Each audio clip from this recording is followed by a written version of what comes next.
오늘 부활주일입니다. 그리고 지난주부터 제가 설교에 있어서 새로운 주제 또 새로운 사역에 대한 내용을 시작을 했습니다. 그래서 오늘은 이 두 개의 내용을 좀 연결시켜서 말씀을 드리려고 합니다. 오늘 본문이 서신서이고 또 선택된 본문의 분량이 적지 않아서 좀 염려가 되는 것이 서신서를 다루다 보면 아무래도 좀 논리적으로 그 내용을 풀어갈 수밖에 없기 때문에 좀 상당히 논리적이고 딱딱한 설교가 되지 않을까 염려되는 마음이 있기는 하는데 집중해서 잘 들으시고 오늘 우리에게 주신 말씀을 잘 받으시면 좋겠습니다. 제가 부활절 때 설교할 때는 거의 매번 이 말씀을 드리는 것 같아요. 뭐냐 하면 부활의 3시제라고 하는 것입니다. 구원의 3시제는 종종 이야기하는 분들이 있는데 부활의 3시제라고 해서 이야기하는 건 제가 거의 들어보지는 못했어요. 제가 이제 이 구원의 3시제와 연결해서 말씀을 드리는 표현인데요. 우리의 구원이 칭의와 성화와 영화의 세 부분으로 되어 있고 칭의와 성화와 영화는 각각 과거적인 구원, 현재적인 구원, 그리고 미래적인 구원으로 연결됩니다.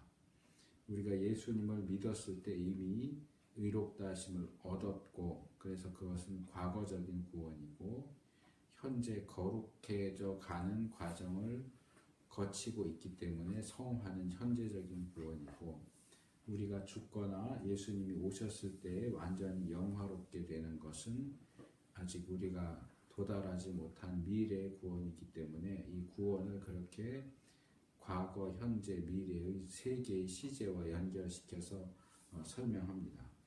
이 똑같은 것을 부활에도 적용시킬 수 있을 것 같아요. 그래서 과거의 부활, 현재의 부활, 그리고 미래의 부활.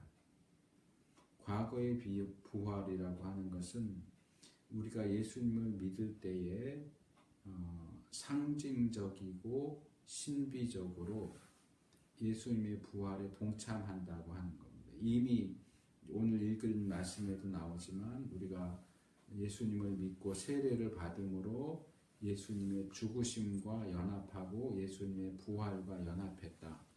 그래서 예수님과 함께 죽었고 예수님과 함께 살았다. 성경은 그렇게 얘기합니다. 그런데 사실 실제적으로는 우리가 예수님을 믿었고 세례를 받았다고 해서 우리가 죽거나 다시 사는 일이 일어나지는 않아요. 그렇기 때문에 이 예수님과의 연합을 통해서 경험하게 되는 죽음과 부활은 어떤 의미에서는 상징적이다 또는 신비적이다 이렇게 말할 수 있습니다. 우리가 그 경험을 기억을 하든 또 어떤 체험적으로 가지고 있든 그렇지 못하든 이것은 이미 우리가 예수님을 믿은 과거에 일어난 부활입니다. 그래서 이것이 과거의 부활이라고 말할 수 있고 그리고 현재의 부활이라고 하는 것은 바울이 그런 표현을 쓰죠. 나는 날마다 죽노라. 이 날마다 죽고 날마다 살아가는 현재 삶 속에서 부활의 삶을 사는 것. 매일매일 죄된 나의 육신을 죽이고 하나님의 뜻대로 사는 삶을 살아가기 위해서 죽고 사는 삶을 현재적인 부활이라고 말할 수 있습니다. 그리고 미래의 부활은 우리가 다 알고 있는 거지만 이제 예수님이 오시면 죽은 자들이 실제로 살아나겠죠. 이것은 육신적인 부활입니다. 그리고 아직 일어나지 않은 미래의 일입니다. 장례식이나 이런 데 갈 때는 이런 미래의 부활을 가지고 위로하는 말씀을 많이 하기는 하지만 평소에는 미래의 부활을 가지고 말씀을 전할 기회는 그렇게 많지는 않은 것 같아요. 그래서 이 부활을 얘기할 때 보통 부활절에는 예수님의 죽으심과 부활에 대해서 많이 설교를 설교들을 하시고 저도 이제 그런 부분도 다뤘지만 주로 이 현재적인 부활에 초점을 맞춰서 말씀을 나눴었는데 오늘도 역시 이 현재적인 부활의 삶에 대해서 말씀을 나누려고 합니다.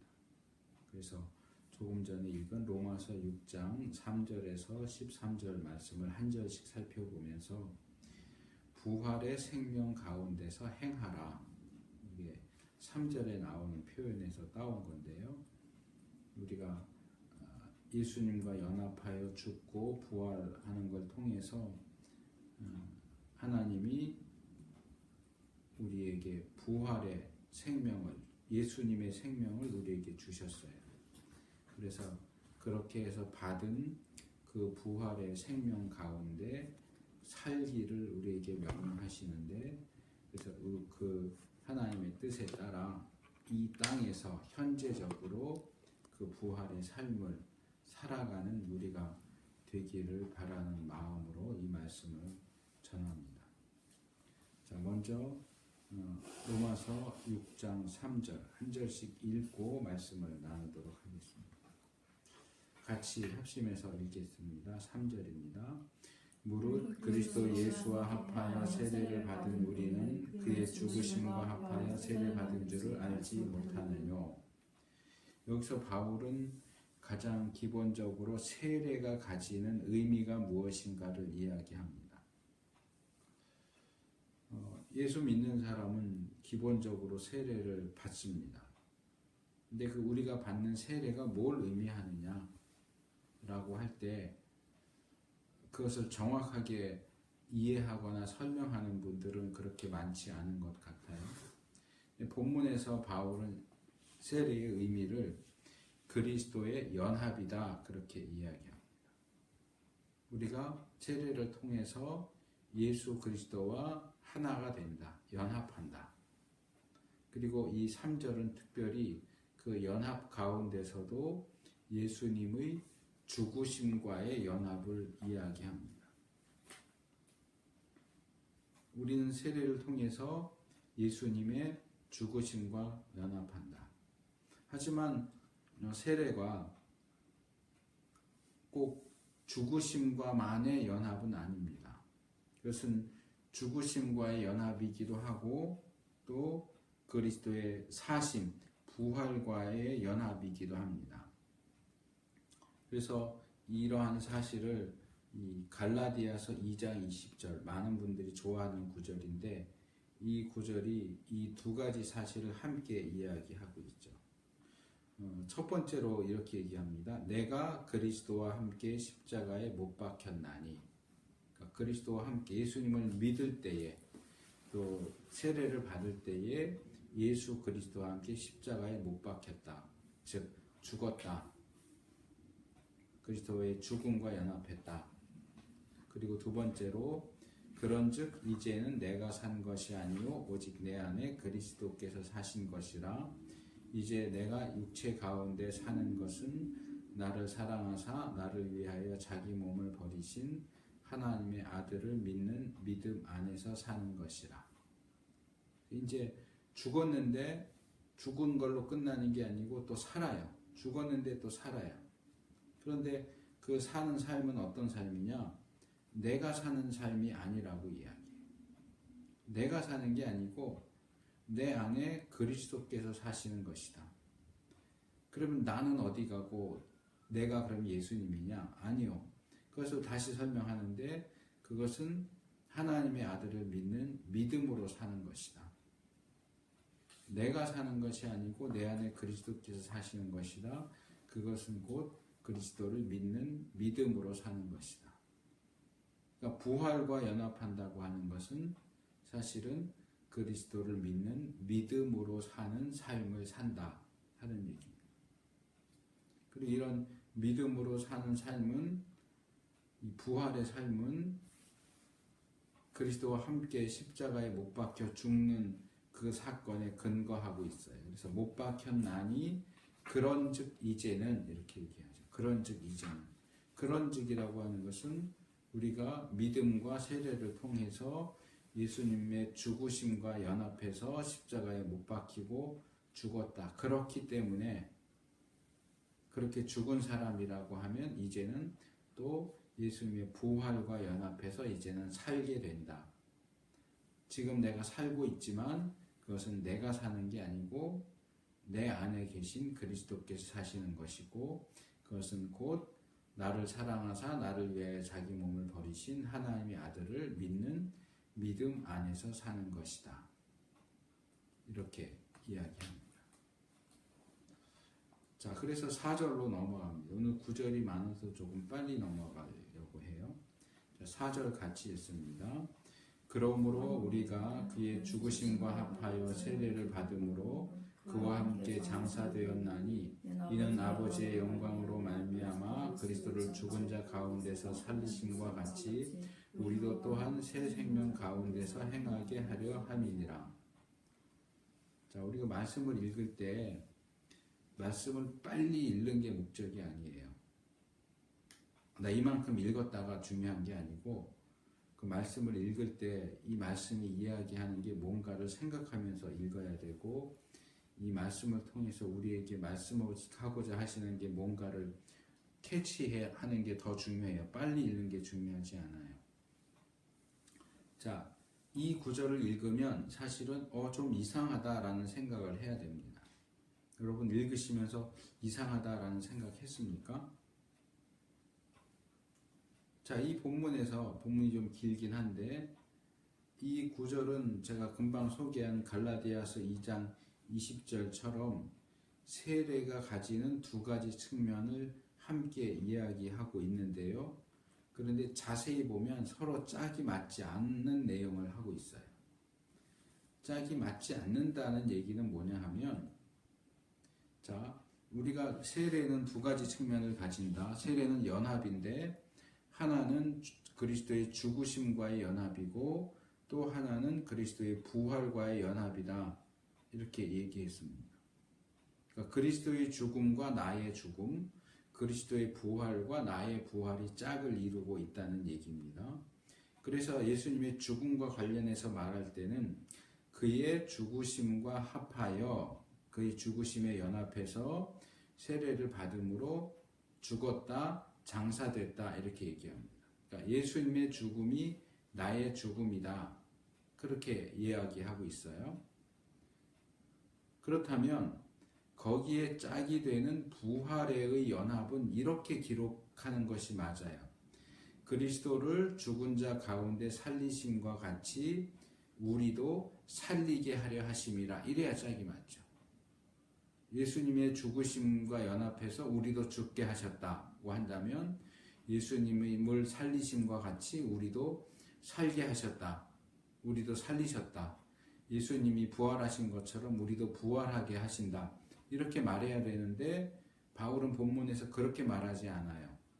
그리스도를 죽은 자 가운데서 살리심과 같이 우리가 새 생명 가운데서 행하게 하려 함이라. 이렇게 얘기해요. 이게 오늘 설교 본문 제목을 잡은 거죠. 이 부활의 생명 가운데서 행해라 하는 거죠. 자, 왜 죽으셨다가 죽으셨다와 짝을 이루면 살리셨다가 살리셨다와 짝을 이루지 않죠? 예수님은 살리셨는데 우리도 살리셨다 그러지 않고 우리는 행하게 하기 위해서 그렇게 하셨다라고 해요. 새 생명 가운데서 행하게. 예수님의 부활과 우리의 부활이 짝을 이루는 게 아니고 예수님의 죽음과 우리의 죽음은 짝을 이루는데 예수님의 부활과 짝을 이루는 것은 우리의 부활이 아니고 우리의 생활이에요. 삶이 짝을 이루고 있어요. 그래서 이 본문은 우리가 예수님을 믿고 세례를 받는다는 것이 뭘 의미하고 있는지, 무엇을 목적으로 하고 있는지를 보여주고 있다. 굉장히 중요한 구절입니다. 다르게 말한다면 하나님께서 예수님을 믿는 우리를 세례를 통해서 이끌어 가고자 하시는 자리가 어디냐? 바로 예수님을 통해서 얻은 새 생명 가운데서 행하고 생활하는 것이 하나님이 목적하시는 것이다. 단순히 같이 죽고 같이 살리는 것이 목적이 아니라 같이 죽고 같이 살게 하신 목적은 그 생명 가운데 행하게 하기 위해서다. 그래서 우리는 행해야 되고 살아야 돼요. 금방 소개한 갈라디아서 2장 20절 말씀처럼 우리가 그리스도와 함께 십자가에 못 박힌 것이 사실이라면 이제는 우리가 산 것이 아니고 오직 우리 안에 그리스도께서 사신 것이다 라고 고백하면서 살아야 하고, 그것은 또 이제 내가 육체 가운데 사는 것은 나를 사랑하사 나를 위하여 자기 몸을 버리신 하나님의 아들을 믿는 믿음 안에서 사는 것이다, 이렇게 고백하면서 사는 삶이어야 한다는 거예요. 내가 예수님을 믿었다, 그래서 예수님의 죽으심과 연합되었다, 또 예수님의 부활하심과 연합되었다. 그런데 그 생명 가운데 사는 삶이 없다면 과연 우리의 믿음이 정말 진짜인가 의심해 볼 필요가 있다는 거예요. 몇 년 전부터 한국교회에 이 칭의 논쟁, 칭의와 성화의 관계에 대한 논쟁이 계속 되어지고 있는데, 제가 신대원 다닐 때 배웠던 김세윤 교수님, 지금 미국 풀러 신학교 계신데, 김세윤 교수님이 이 성화의 중요성을 강조하면서 이 칭의와 성화의 관계에 대해서 강하게 얘기를 하셨어요. 왜냐하면 한국교회가 너무 칭의만 강조하느라고 삶이 없어져 버렸다는 거예요. 거룩을 위한 삶이 없어지고 그냥 예수님을 믿어서 칭의 받은 것으로 구원에 충분하다 이렇게 하기 때문에 칭의는 반드시 성화를 가져오게 돼 있다. 성화가 따라오지 않는 칭의는 제대로 된 칭의가 아니다. 그렇게 이제 강하게 비판을 했는데, 이제 한국교회 보수적인 입장을 가진 분들이 그것을 반박하면서 성화와 관계없이 예수님을 믿는 것으로 칭의를 받는 것이고, 그거는 행위를 통해서 구원받는다는 그런 주장이나 마찬가지다, 이렇게 반박하면서 논쟁이 계속되고 있어요. 근데 뭐 제가 꼭 그분한테 배워서 그런 건 아니지만 저는 그 김세인 교수님 얘기하는 것이 충분히 납득이 가고 중요한 부분이라고 생각을 해요. 물론 우리가 구원은 믿음으로 받아요. 그런데 그냥 믿음을 얘기하는데 믿음에서 당연히 따라 나와야 하는 행위가 없다면 과연 그 믿음이 진짜냐? 요한일서나 야고보서에서 말하는 게 동일한 그러한 내용이거든요. 행함이 없는 믿음은 죽은 믿음이에요. 그건 사실상 죽은 믿음이라고 부르고 있긴 하지만 그건 믿음이 아닌 거예요. 죽은 믿음은 인간을 구원하지 못해요. 행함이 있는 믿음이어야 인간을 구원하는 믿음인 것이지, 행함이 없는 믿음은 사실상 믿음이 아니에요. 그런데 너무 믿음만 강조하다 보니까, 한국교회가 이신칭의를 너무 강조하다 보니까 행함이 뒤따라오질 못해요. 그냥 무조건 믿기만 하면 구원받는다. 근데 그 구원받게 하는 그 믿음은 행함이 반드시 뒤따라오는 믿음이란 말이에요. 삶이 따라오게 돼 있어요. 근데 삶은 따라오지 않아요. 그리고 입으로만 믿는다고 그래요. 그럼 그 믿음이 진짜 믿음이냐? 의심스러울 수밖에 없다는 거죠. 저는 김세윤 교수님이 지적하는 것이 그런 부분이라고 생각을 해요. 우리가 행위로 구원받는다는 얘기를 하는 게 아니고, 행함이 뒤따라오지 않는 믿음은 제대로 된 믿음이 아니다. 성화로 연결되지 않는 칭의는 올바른 칭의가 아니다.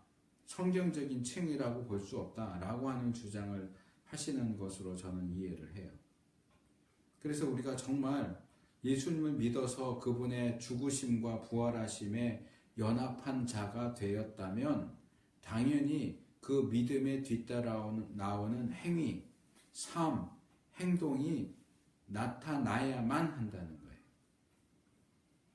그래서 바울도 이 갈라디아서 2장 20절에서 계속 산다라는 표현을 쓰잖아요.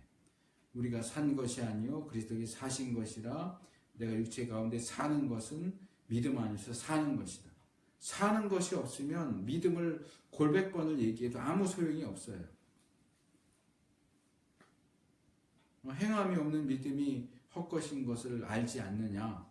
귀신들도 하나님이 한 분이신 걸 믿고 떠는데 그 믿음이 귀신을 구원해 주느냐. 그런 믿음은 구원해 주는 믿음이 아니다 라고 말하잖아요. 그래서 우리가 예수님의 죽으심과 또 예수님의 부활하심과 연합한 자가 되었다면 마땅히 살아야 돼요. 행해야 돼요. 하나님이 가지신 목적이 그거예요. 우리를 예수님의 죽으심과 연합해서 함께 죽게 하시고 예수님의 부활하심과 합하여 함께 살게 하신 목적은 뭐냐? 우리를 그 부활의 생명 가운데서 행하게 하기 위해서. 이것이 하나님의 목적이다. 그 새 생명 가운데서 행하는 것이 없다면 우리의 믿음은 가짜다. 거짓된 믿음이다. 이렇게 단호하게 말하고 있다고 할 수 있습니다. 자, 5절로 넘어가겠습니다. 같이 읽습니다. 만일 우리가 그의 죽으심을 본받아 연합한 자가 되었으면 또한 그의 부활을 본받아 연합한 자가 되리라. 자, 바울은 우리가 예수님을 믿는다고 하는 것이 예수님의 죽으심만을 본받고 거기에 연합하는 것이 아니라 예수님의 부활하심 또한 본받고 연합하는 것이어야 한다, 것이다 라고 분명하게 집어서 얘기합니다. 그리고 금방 4절에서 지적한 것처럼 예수님의 부활하심에 연합된다고 하는 것은 단순히 살아난다, 죽었다가 살아났다 하는 것만을 의미하는 게 아니고 살아난 자로서 새 생명 가운데 행한다 하는 것을 포함하고 있다는 사실을 우리가 기억할 필요가 있습니다. 자, 이제 6절로 넘어갑니다. 같이 읽습니다. 우리가 알거니와 우리 옛 사람이 예수와 함께 십자가에 못 박힌 것은 죄의 몸이 멸하여 다시는 우리가 죄에게 종노릇하지 아니하려 함이니. 자, 우리가 믿음과 세례를 통해서 예수님과 두 가지 측면에서 연합을 하는데 이 죽으심과 연합하는 것 그리고 부활하심과 연합하는 것은 서로가 서로에게 굉장히 밀접한 관계를 가집니다. 예수님의 죽으심과 연합하는 것은 예수님의 부활하심과 연합하는 것이 무엇인지를 잘 보여주고 예수님의 부활하심과 연합하는 것은 예수님의 죽으심과 연합하는 것이 무엇을 의미하는지를 보여줍니다. 그래서 우리가 예수님의 죽으심과 연합해서 어떻게 됐느냐 하는 것이 예수님의 부활과 연합하면 어떻게 되느냐, 어떻게 살아야 하느냐를 규정짓습니다. 그래서 먼저 바울은 우리가 예수님의 죽으심과 연합했다고 하는 게 어떻게 됐다는 의미인지를 얘기합니다.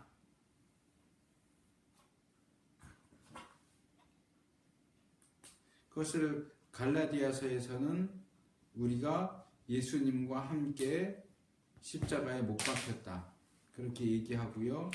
여기서는 아주 비슷한 표현인데 우리 옛사람이 예수와 함께 십자가에 못 박혔다 이렇게 표현을 하고 있습니다. 자, 예수님의 죽으심에 연합하는 것은 예수님과 함께 십자가에 못 박힌 겁니다. 그런데 뭐가 못 박혔느냐? 우리가 못 박혔는데 그냥 우리라고 말하지 않고 우리 옛사람이 못 박혔다 그럽니다. 옛사람. 그러니까 예수님 믿기 전에 나, 구원받지 못한 나, 죄악된 내가 십자가에 못 박혀서 죽었다라고 말합니다. 그러면 나의 옛사람이 예수님과 함께 십자가에 못 박혔다고 하는 얘기는 무슨 뜻일까요? 본문에서 바울은 그것을 두 가지로 이야기합니다. 첫 번째로 그것은 우리의 죄의 몸, 이 죄의 몸은 죄악된 몸 또는 범죄하는 몸 이렇게 말할 수 있습니다. 옛사람입니다. 옛사람을 지금 죄의 몸이라고 다시 바꿔서 말해요. 그러니까 옛사람의 가장 중요한 특징은 뭐냐? 죄예요. 범죄예요. 옛사람은 가만히 놔두면 죄를 짓도록 되어 있어요. 죄밖에 지을 줄 모르는 몸이 우리의 옛사람이에요. 근데 그 죄에 죄악된 범죄하는 그 몸이 멸했다, 멸망했다, 죽었다 그렇게 얘기합니다. 우리가 예수님과 함께 십자가에 못 박혔다는 얘기는 죄 짓는 그 몸이 죽었다 하는 얘기예요. 다르게 말하면 우리는 더 이상 죄를 지을 수 없는 존재가 됐다 하는 얘기예요. 왜냐하면 범죄할 수 있는 도구인 죄의 몸이 망해서 멸망해서 없어졌기 때문이에요. 그게 없는데 어떻게 그걸 하겠어요? 죄 짓는 도구인 우리의 죄의 몸이 없어졌어요. 망해서 사라져 버렸어요. 그게 예수님과 함께 십자가에 못 박혔다고 하는 첫 번째 의미예요. 그리고 그 결과로 두 번째로 우리는 더 이상 다시는 죄에게 종노릇하지 않을 수 있게 되었다. 죄에게 종노릇하지 않기 위해서 그렇게 우리가 십자가에 같이 못 박혀 죽게 하셨다 이야기합니다. 바울은 하나님께서 우리를 세례를 통해서 예수님과 연합하여서 함께 죽고 또 함께 부활하게 하신 목적이 바로 이것, 즉 죄에게 종노릇하지 않게 하시려는 것이었다라고 말합니다. 이거는 바로 앞에서 말했던 하나님께서 우리를 예수님과 연합해서 함께 죽게 하시고 함께 살게 하신 것은 새 생명 가운데 행하게 하시기 위해서다라는 말에 어떤 부정적인 측면을 보여준다고 할 수 있어요. 새 생명 가운데 행한다는 얘기는 죄에게 종노릇하지 않는다 하는 얘기예요. 범죄하지 않는 삶, 하나님 앞에 죄를 짓지 않는 삶을 살도록 하신다. 그것이 그냥 압축시켜서 말하자면 하나님이 우리를 구원하신 목적이다. 하나님이 왜 우리를 구원하셨느냐? 새 생명 가운데서 살도록 하기 위해서인데, 새 생명 가운데 산다는 건 뭐냐? 범죄하지 않는 삶, 죄에게 종노릇하지 않는 삶을 사는 것이다. 그런데 이 새 생명 가운데서 산다 하는 것을 죄에게 종노릇하지 않는다라는 것만으로 설명하기에는 부족해요. 왜냐하면 우리가 예수님을 믿어서 예수님과 함께 죽고 함께 사는 것의 목적이 단순히 죄 짓지 않는 것, 그것이 전부가 아니기 때문에 그래요.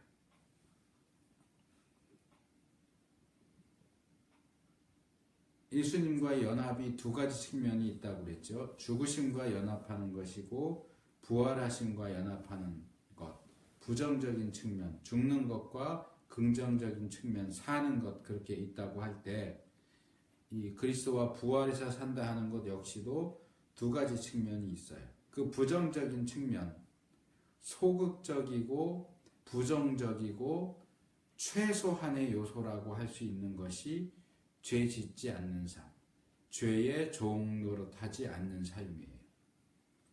그래서 여기에 만족할 것이 아니라 우리는 소극적인 것으로부터 더 적극적인 것으로, 부정적인 것으로부터 긍정적인 것으로, 최소한의 것으로부터 최대한의 것으로 나갈 필요가 있어요.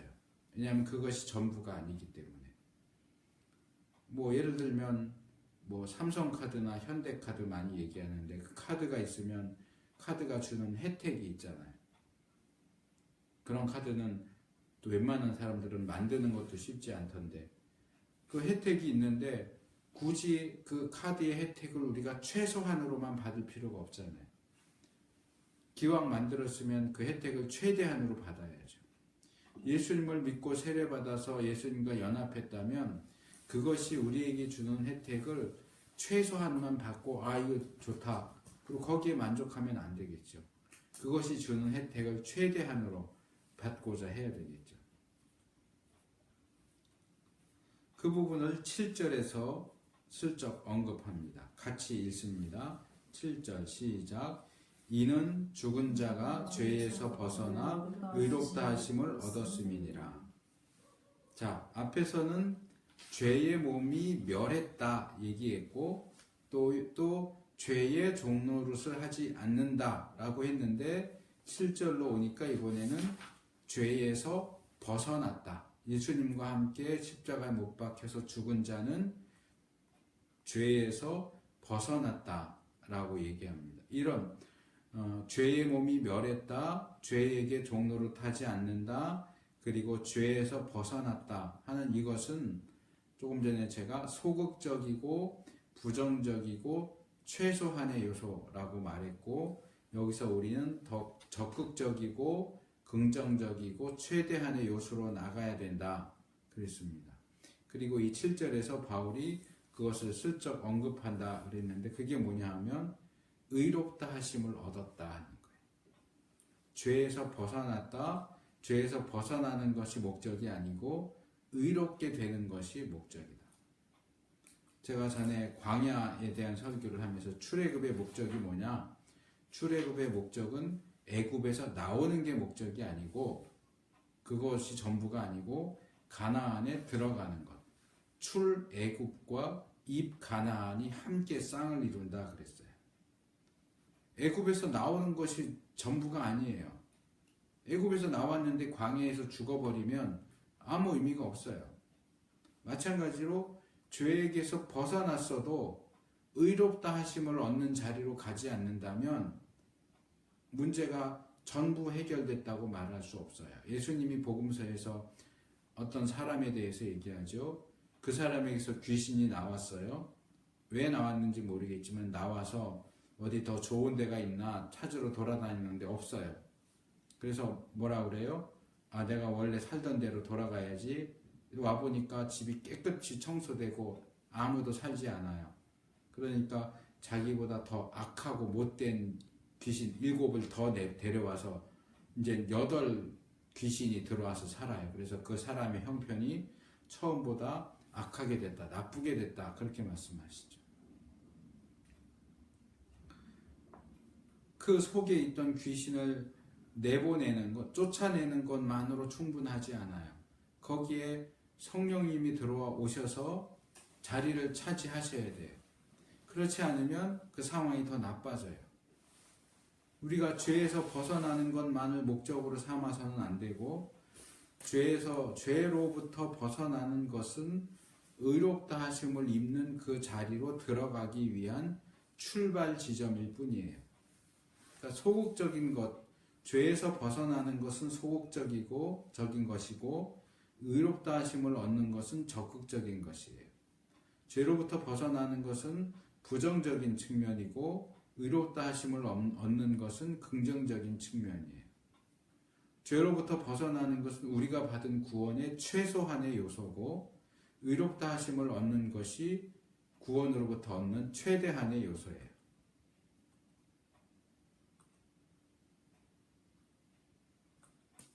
그래서 이어지는 구절들에도 이 죄로부터 벗어나는 것, 죄로부터의 해방에 대한 이야기가 계속 나오기는 하지만 우리가 그걸 무시하지 않으면서도 의롭다 하심을 얻는다 하는 이 부분에 좀 더 적극적인 관심을 가지고 이 말씀을 볼 필요가 있습니다.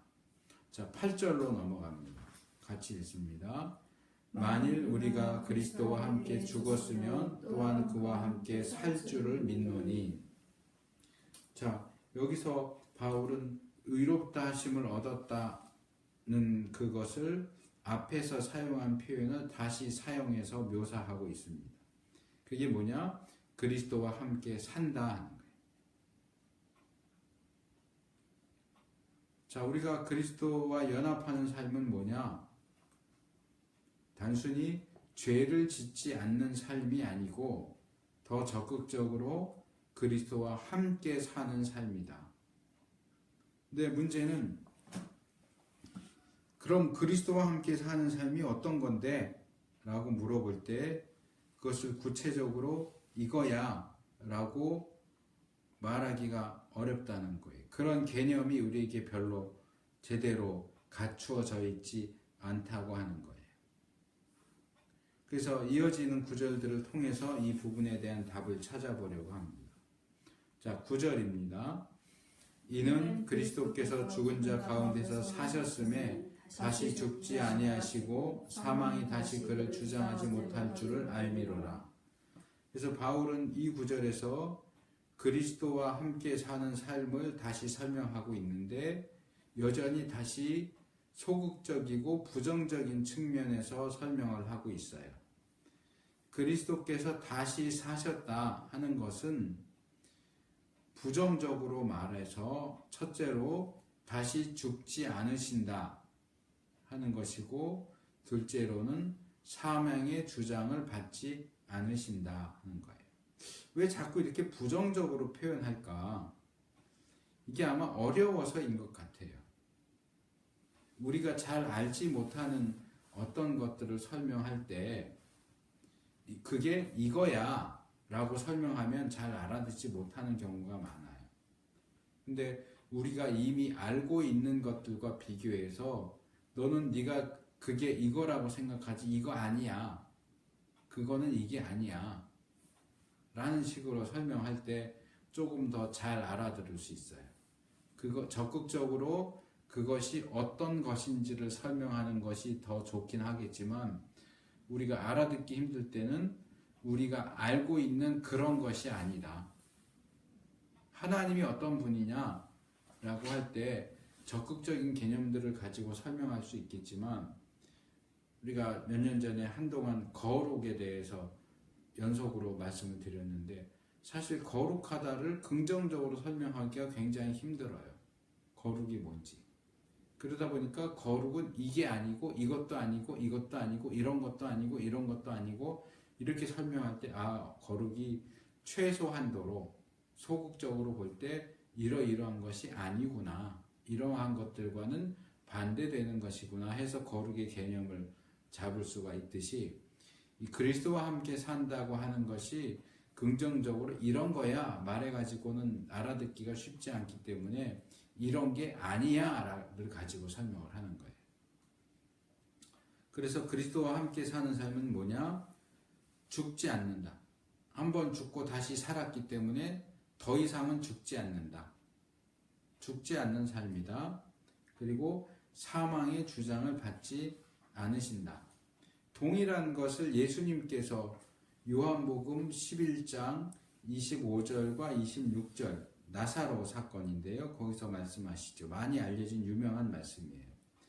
예수께서 가라사대 나는 부활이요 생명이니 나를 믿는 자는 죽어도 살겠고 무릇 살아서 나를 믿는 자는 영원히 죽지 아니하리니 이것을 내가 믿느냐. 마르다에게 하신 말씀이죠. 제가 지난주에 죽음에 대한 말씀을 전했는데 오늘 이 말씀은 우리가 예수님과 연합한 자이기 때문에 죽음, 곧 사망의 권세에서 해방되었다라고 선언합니다. 그래서 우리가 죽음을 두려워할 필요가 없어요. 그 죽음을 넘어서는 삶을 살아야 됩니다. 그래서 일단 예수님과 함께 사는 삶은 어떤 삶이냐? 죽음과 관계없는 삶이다. 조금 더 부정적인 쪽으로 가면 죄와 관계없는 삶이고 죄와 관계가 없기 때문에 죽음과도 관계없는 삶이다. 그래서 이 스펙트럼을 놓고 보자면 가장 어두운 쪽에서 밝은 쪽으로 조금씩 나와요. 가장 어두운 쪽에 있는 게 죄의 몸이 멸했다. 죄의 종로를 타지 않는다. 죄에서 벗어났다 하는 것이 가장 끝에 있고 거기서 조금 더 밝은 쪽으로 나오면 다시 죽지 않는다. 사망의 지배를 받지 않는다. 이렇게 된다고 말할 수 있겠죠. 자, 10절로 넘어갑니다. 10절 함께 있습니다. 그의 죽으심은 죄에 대하여 단번에 죽으심이요 그의 살으심은 하나님께 대하여 살으심이니 여기서 바울은 우리가 본받아야 하는, 또 그리고 우리가 이미 믿음과 세례를 통해서 연합한 그리스도의 죽으심과 사심을 조금 더 구체적으로 제시합니다. 그리스도의 죽으심은 죄에 대하여 죽으신 것이고, 그리스도의 사심은 하나님에 대하여 사신 것이다. 그렇게 말합니다. 그러니까 의롭다 하심을 얻었다. 이쪽 끝에 죄의 몸이 멸했다. 죄에서 벗어났다가 있고, 그 반대쪽 끝에 의롭다 하심을 얻었다가 있다면, 그 중간에 죄의 지배를 받지 않는다가 있고, 그 의롭다 하심을 얻었다 그 부근에 있는 게 하나님에 대해서 살았다가 있는 거예요. 그러니까 그 스펙트럼을 반으로 쪼개면 죄와 사망에 대한 언급은 죄에 대해서 죽었다로 요약할 수 있고, 의롭다 하심에 대한 언급은 하나님에 대해서 살았다라고 요약할 수 있을 거예요.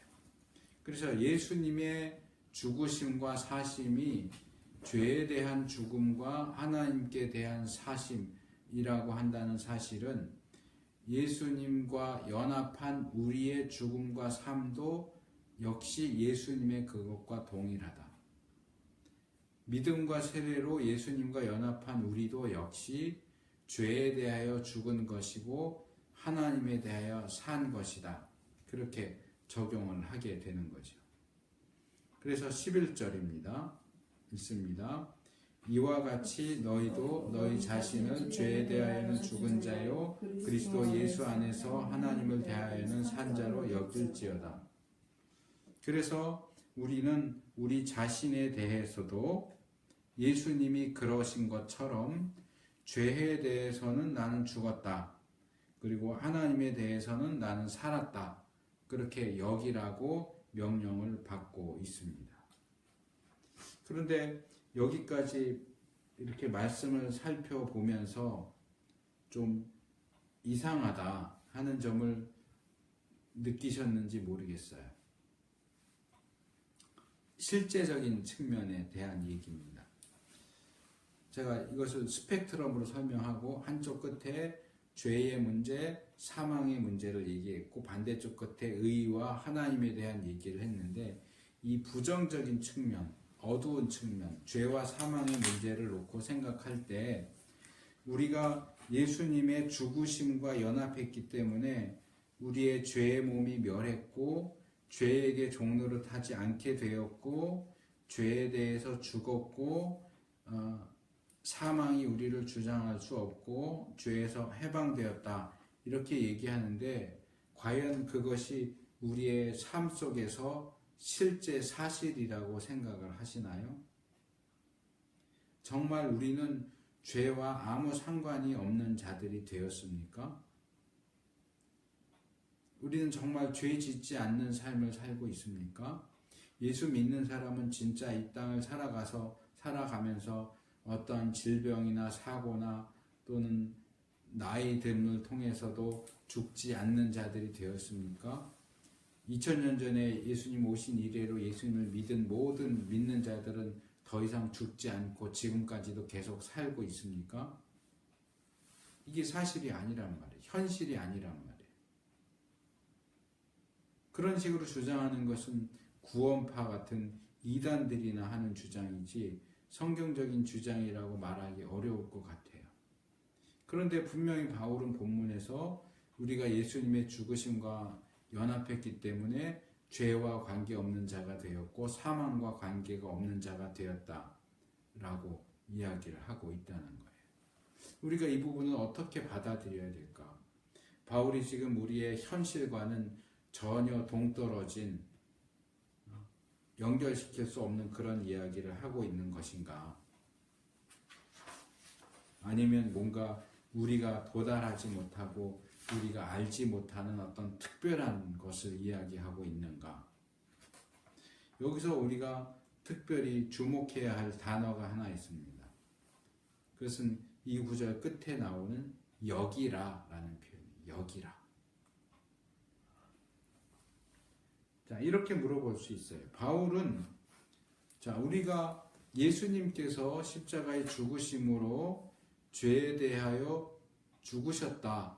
그리고 하나님에 대해서는 사셨다라고 말씀하시면서 그렇기 때문에 예수님과 믿음과 세례를 통해 연합한 우리도 죄에 대해서는 죽은 자고 죽었다. 하나님에 대해서는 살았다. 이렇게 확실하게, 확고하게, 단호하게 선언하는 대신에 그랬다, 죽었다, 살았다 이렇게 말하는 대신 죽었다고 여겨라, 살았다고 여겨라 그렇게 말하고 있을까요? 우리가 죄에 대한 죽음과 하나님에 대한 살아있음을 여겨야 하는 이유가 뭘까요? 만일 우리가 그것을 그렇게 여기지 않는다면 어떤 상황이 벌어지는 걸까요? 자, 이 부분을 풀기 위해서 계속 12절로 넘어가겠습니다. 읽습니다.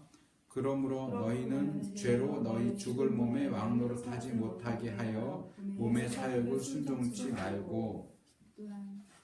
자, 이 12절로 넘어가면 11절에 여기라에서 한술 더 뜨는 내용이 나옵니다. 여기라는 권면에서 한 걸음 더 나가서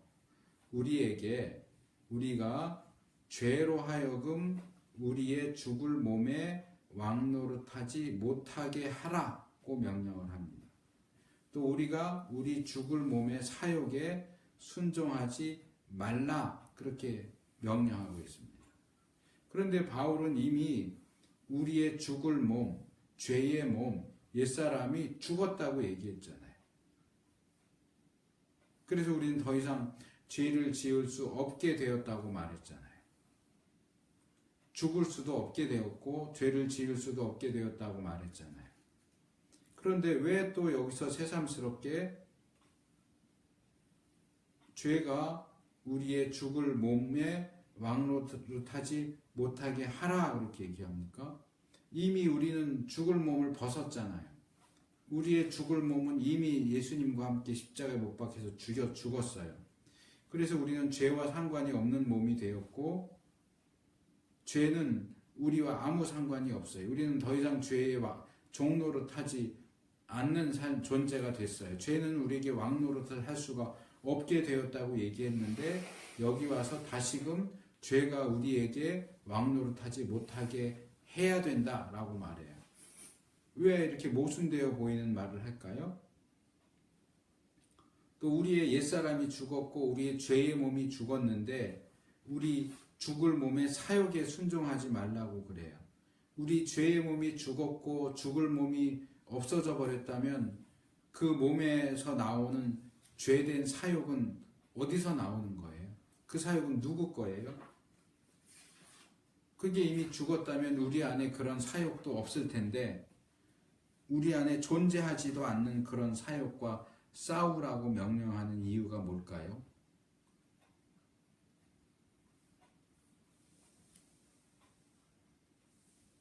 조금 전에 지적한 것처럼 바울이 이야기하는 것과 우리의 현실이 많이 차이가 나는 것 같아요. 그래서 앞에서 우리가 쭉 살펴온 바울의 말을 우리가 어떻게 받아들여야 될까, 어떻게 이해해야 될까 어려움이 있습니다.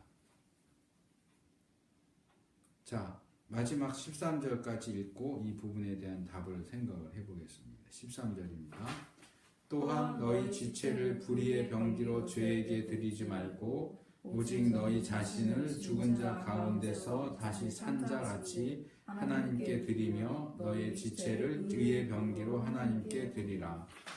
자, 이 13절도 12절과 마찬가지의 내용을 명령하고 있습니다. 바울은 우리에게 우리의 지체, 우리의 몸을 불의의 병기, 불의한 도구, 불의를 행하는 도구로 죄에게 드리지 말으라고 얘기합니다.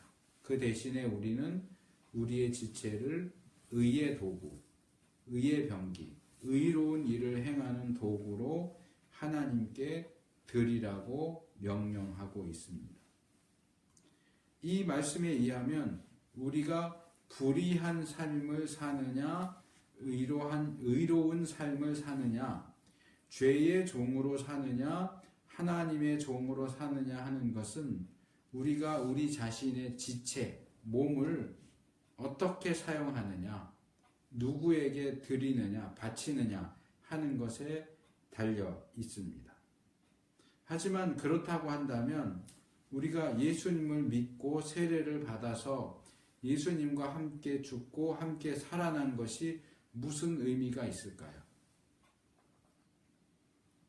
우리의 죄와 의가 우리가 어떻게 하느냐에 달려 있다고 한다면 우리가 구원받기 위해서 예수님을 믿어야 할 이유가 뭐예요? 우리가 그냥 하면 되잖아요. 여기서도 우리는 11절에서 이 문제를 해결하기 위해서 여기라 라는 단어에 주목해야 합니다 했던 것처럼 여기 나오는 죽은 자 가운데서 다시 산 자 같이, 이 같이라고 하는 표현에 주목할 필요가 있습니다. 이 13절의 같이는 11절의 여기라와 같은 것을 이야기하고 있기 때문에 그렇습니다. 조금 전에 저는 우리가 어떤 종류의 삶을 사느냐 하는 것이 우리가 우리의 몸을 어떻게 사용하느냐에 달려 있다고 말씀을 드렸습니다. 그건 제 말이 아니고 바울이 하는 말이고 또 성경적으로 볼 때도 틀린 말은 아니에요. 다만 여기에 전제가 있다는 것을 우리가 기억할 필요가 있습니다. 어떤 전제가 있느냐? 예수님께서 우리를 위해서 죽으시고 다시 살지 않으셨다면 우리가 우리의 지체를 누구에게 드릴 것인지 그것을 선택할 수 있는 선택권은 가질 수 없습니다. 예수님의 십자가와 부활 덕분에 우리는 우리 지체를 죄에게 드릴 것인지 하나님에게 드릴 것인지를 선택할 수 있는 선택권을 가지게 됐어요. 예수님의 십자가와 부활이 없다면 우리는 그냥 무조건 죄의 종이고 무조건 죄를 섬길 수밖에 없는 존재예요. 우리가 아무리 원한다고 해도 우리 자신을 하나님께 의의 병기로 드릴 수가 없어요. 바울이 로마서였던 걸로 기억하는데 제가 정확한 구절은 안 찾았는데요. 지금 설교하면서 떠오른 구절이라서 이 불신자들에 대해서 얘기하면서 그들은 하나님을 기쁘시게 하려는 생각도 하지 않고 기쁘시게 할 수도 없다 그렇게 말을 하는 구절이 있어요. 그게 우리가 예수님을 믿기 전의 상태예요. 조금 전에 제가 아무리 우리가 원한다고 해도 그렇게 할 수 없다 그랬는데 사실 더 정확하고 엄밀하게 말하면 우리는 그것을 원할 수도 없어요. 내 몸을 의의 병기로 드려야겠다. 내 몸을 하나님께 드려야 되겠다라는 생각조차도 구원받지 못한 죄인인 인간은 그런 생각조차도 할 수가 없어요. 그냥 앉으나 서나 자나깨나 죄 지을 생각만 하고 선택해봐 그렇게 해봐야 우리는 늘 죄를 선택할 수밖에 없지 하나님을 선택할 수 있는 가능성은 없어요. 우리 눈앞에 하나님은 없기 때문이에요. 그나마 예수님의 십자가와 부활 때문에 우리가 우리 자신을 죄에게 드릴 것이냐 하나님에게 드릴 것이냐 불의의 병기로 드릴 것이냐 의의 병기로 드릴 것이냐를 선택할 수 있게 된 거예요. 그런 점에서 앞에서 바울이 얘기했던 우리가 예수님의 죽으심과 연합했다. 예수님의 사심과 연합했다.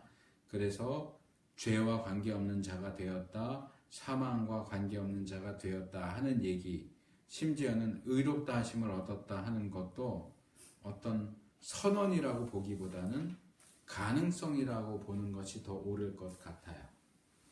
이것은 또 어떤 신학적인 측면에서는 좀 더 살펴보는 것이 필요한 부분이기는 하지만 제가 전에도 몇 달 전에도 설교하면서 그 가능성이라는 것에 대한 말씀을 드렸던 것 같은데, 가능성이 열린 거예요.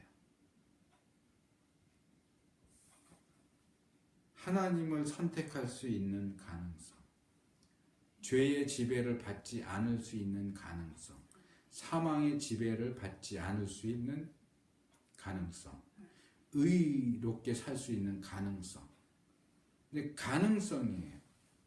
가능성이기 때문에 선언할 수가 없는 거예요. 제가 생각할 땐 그래요. 바울이 이것을 예수님의 경우는 죽었다, 살았다 선언하는데, 우리에 대해서는 죽었다, 살았다라고 선언하지 않고 죽었다고 여겨라, 살았다고 여겨라, 이런 자 같이 드려라 이렇게 얘기하는 것은 그것이 가능성이기 때문에 그렇다고 저는 생각을 해요.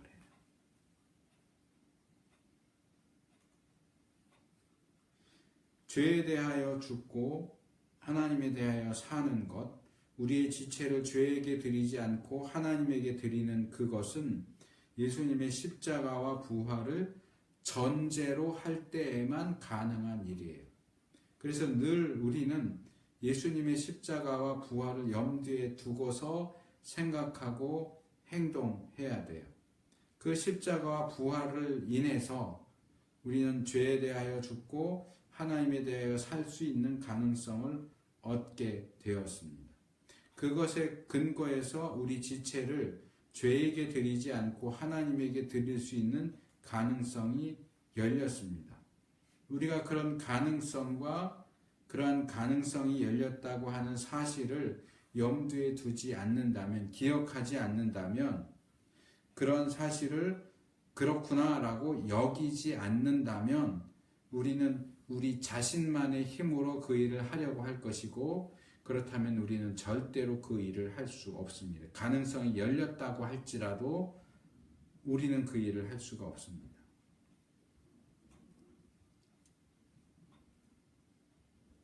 그래서 그런 가능성과 길이 우리 앞에 열려 있다 할지라도 그 일을 하는 것은 우리가 아무것도 하지 않아도 자동적으로 이루어지는 게 아니라는 거예요. 죄의 지배를 받지 않을 가능성, 사망의 지배를 받지 않을 가능성, 의롭게 살고 하나님 앞에서 살 수 있는 가능성이 열렸지만 우리가 그것을 여기고 드리는 노력을 하지 않는다면 자동적으로 죄의 지배에서 벗어나고 자동적으로 사망의 지배에서 벗어나고 자동적으로 의롭게 사라지고 자동적으로 하나님 앞에 살 수 있게 되는 그런 일은 이루어지지 않는다는 거예요. 똑같은 얘기를 구원을 들어서 말할 수 있어요. 예수님의 십자가와 부활로 인해서 구원의 가능성과 길이 열렸어요.